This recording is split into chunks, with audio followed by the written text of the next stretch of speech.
धनतेरस एक ऐसा शुभ दिन जब घरों में दीपों की रोशनी से अंधकार मिट जाता है। मां लक्ष्मी और भगवान कुबेर की कृपा से धन धान्य की वर्षा होती है। परंतु क्या आप जानते हैं, हर धनतेरस पर देवी देवता संकेतों के माध्यम से यह परखते हैं कि कौन सा भक्त सच्चे भाव से पूजन कर रहा है और कौन केवल दिखावे में उलझा है।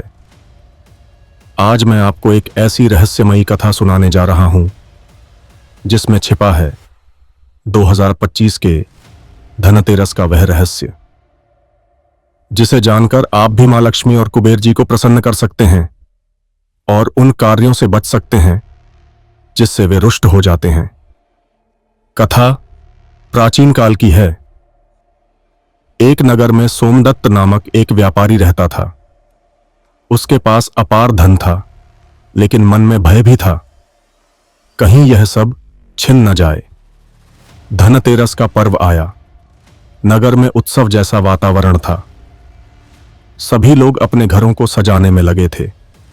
सोमदत्त भी तैयारियों में जुटा, परंतु वह भीतर ही भीतर सोच रहा था, आखिर ऐसा क्या करूं कि लक्ष्मी जी और कुबेर जी प्रसन्न हों और मेरा धन बढ़ता ही जाए। उस रात उसे एक अजीब सपना आया। उसने देखा कि उसके सामने एक विशाल सोने का द्वार है। उस द्वार पर दो दिव्य रूप खड़े हैं। एक हैं स्वर्ण वस्त्रधारी मां लक्ष्मी और दूसरे हैं रत्न जटित सिंहासन पर बैठे भगवान कुबेर। दोनों के चेहरे पर गंभीरता है। मां लक्ष्मी बोली, सोमदत्त, धनतेरस के दिन केवल वस्तुएं खरीदना ही पर्याप्त नहीं। उस दिन किया गया हर कार्य शुभ या अशुभ फल देता है। यदि तुम 5 शुभ कार्य करोगे तो समृद्धि का द्वार खुल जाएगा, परंतु यदि 3 अशुभ कर्मों में लिप्त हो गए तो यही द्वार तुम्हारे लिए बंद हो जाएगा। सोमदत्त घबराकर बोला, मां, वे 5 शुभ कर्म कौन से हैं? मां बोली, पहला शुभ कार्य धातु या बर्तन की शुद्ध वस्तु की खरीदारी। धनतेरस के दिन यदि कोई स्वच्छ मन से पीतल, चांदी, सोना या स्टील के बर्तन खरीदता है और उन्हें घर में पूर्व दिशा की ओर रखकर एयुएम श्रीन महालक्ष्मी नमः का जप करता है तो लक्ष्मी स्वयं उसमें निवास करती हैं। पर ध्यान रहे, खरीदी हुई वस्तु अपवित्र न हो, मोल भाव या कटु वचन न बोले जाएं। दूसरा शुभ कार्य दीपदान। धनतेरस की संध्या को यमदीप के साथ साथ एक दीप घर के मुख्य द्वार पर रखना चाहिए। यह दीप दरिद्रता के अंधकार को दूर करता है और लक्ष्मी जी का आह्वान करता है। दुर्गा सप्तशती में भी कहा गया है, दीप ज्योतिर्विनिर्दिष्टम लक्ष्म्या वासम प्रकीर्तितम। जहां दीपक की ज्योति शुद्ध हो, वहां लक्ष्मी स्थायी रूप से निवास करती हैं। तीसरा शुभ कार्य कुबेर पूजन एवं धन स्थान की शुद्धि। कुबेर देव धन के अधिष्ठाता हैं। धनतेरस के दिन उन्हें कुबेर यंत्र, कुबेर मूर्ति या सिक्कों पर जल, चंदन और पुष्प अर्पित कर पूजन करना चाहिए। धन स्थान को सदा स्वच्छ रखना, उस पर कमल पुष्प या हल्दी से स्वस्तिक बनाना, यह कुबेर जी को अति प्रिय है। चौथा शुभ कार्य अन्न और दान। धनतेरस केवल धन का पर्व नहीं, यह समृद्धि के साथ दया और दान का दिन भी है। यदि इस दिन कोई अन्न, वस्त्र या दीप गरीबों में बांटता है तो मां लक्ष्मी की कृपा चिरस्थायी हो जाती है। कुबेर जी कहते हैं, जो बांटता है वही सबसे धनी होता है। पांचवां शुभ कार्य दुर्गा सप्तशती या श्री सूक्त का पाठ।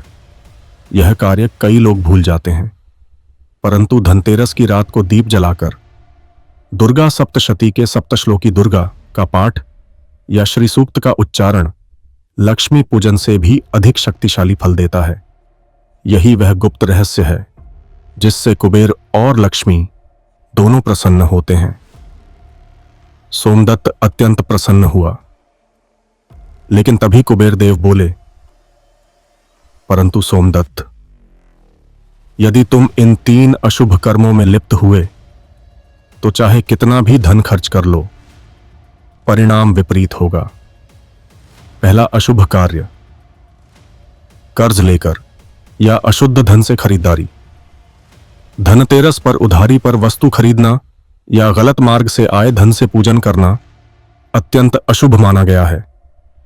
इससे धन की वृद्धि के बजाय ऋण बढ़ता है। दूसरा अशुभ कार्य, मुख्य द्वार की अव्यवस्था। लक्ष्मी और कुबेर जी सबसे पहले घर के प्रवेश द्वार को देखते हैं। यदि वहां जूते, कूड़ा, गंदगी या अंधकार हो तो वे प्रवेश ही नहीं करते। यह वह त्रुटि है जो अनेक लोग करते हैं। तीसरा अशुभ कार्य, अपवित्र वाणी और कलह। धनतेरस के दिन झगड़ा, अपशब्द या नकारात्मक सोच लक्ष्मी को रुष्ट करती है। मां लक्ष्मी वहीं ठहरती हैं जहां सौहार्द, शुद्धता और प्रेम का वातावरण होता है। सोमदत्त ने ध्यान से यह सब सुना। सुबह जब उसकी आंख खुली तो उसने देखा कि उसके आंगन में तुलसी के पास एक दिव्य कमल खिला हुआ है, जैसे कोई संकेत हो। उसने उसी क्षण निश्चय किया कि इस बार धनतेरस पर वह इन 5 शुभ कर्मों को करेगा और 3 अशुभ कर्मों से दूर रहेगा। धनतेरस का दिन आया। उसने स्वच्छ वस्त्र धारण किए, पीतल का कलश खरीदा, द्वार पर दीपक जलाया, कुबेर जी का पूजन किया, गरीबों में अन्न और वस्त्र बांटे और रात को दुर्गा सप्तशती का सप्तश्लोकी पाठ किया। जैसे ही उसने अंतिम श्लोक उच्चारित किया, या देवी सर्वभूतेषु लक्ष्मी रूपेण संस्थिता, नमस्तस्य नमस्तस्य नमस्तस्य नमो नमः, वैसे ही घर में एक दिव्य प्रकाश फैला। ऐसा लगा मानो स्वयं लक्ष्मी और कुबेर जी आशीर्वाद देने पधारे हों। कहा जाता है कि उस दिन के बाद सोमदत्त के घर में न केवल धन बढ़ा, बल्कि मन की शांति, परिवार में प्रेम और व्यापार में वृद्धि भी हुई।